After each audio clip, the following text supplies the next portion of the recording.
Deputy commissioner Faisalabad Mohammad Ali की हिदायत पर assistant commissioner city Faisalabad Syed Ayub Bukhari का नड़वाला चकेरा में कायम गैर कानूनी मवेशी मंडी के खिलाफ एक्शन।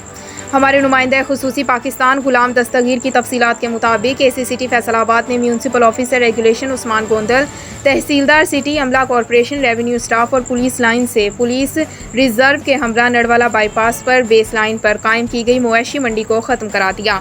जबकि मवेशियों को 4 अदर ट्रकों में कॉरपोरेशन की तरफ से कायम किए गए निजी हाउस मुंतकिल कर दिया। डिप्टी कमिश्नर फैसलाबाद की हिदायत पर शहर भर में कायम गैर कानूनी कैटल सेल्स पॉइंट के खिलाफ कार्रवाइयाँ रोज़ाना की बुनियाद पर जारी हैं।